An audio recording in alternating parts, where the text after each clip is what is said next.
Let's talk about this. I have chickens, right? Okay. And I got my 5-year-old. Let's just say she wants to start selling eggs. What are 2 or 3 things you would tell her from the beginning? What should she do to get this thing started?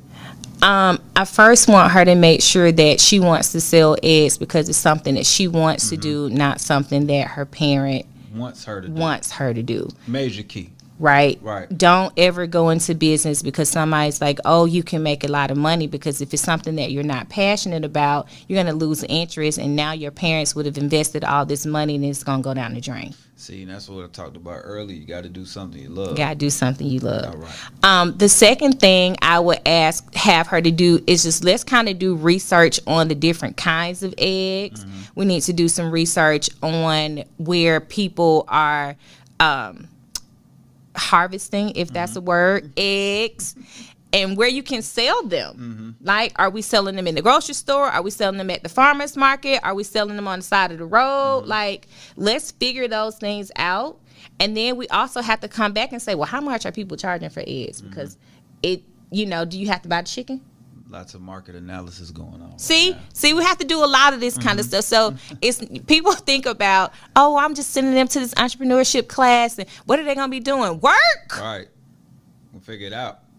We had to dig deep to get the answers to all these questions, so that we can make sure that on paper that it makes sense to somebody who's going to invest into your business. Right. Because I can tell you anything, but if the numbers, the math ain't mathing.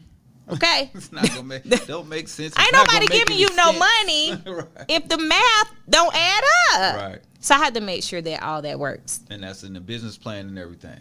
It's in the business plan. It's in the profit and loss statement. It's going to be in how we write up what your prices are, what your profit margin is. It's all of that's going to be identified. Because all that's important. I know to me, and probably to you as a business owner, all that stuff makes sense. If I asked you for an investment right now, you would want to see that. Right.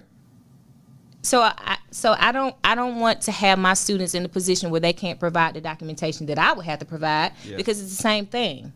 Only difference is our age. Yeah. But we're still business owners. Yeah. So that's important. At the end of the day, the money sees no age limits. Not none. Right. Right. I like it. Right now, who you with? Reec.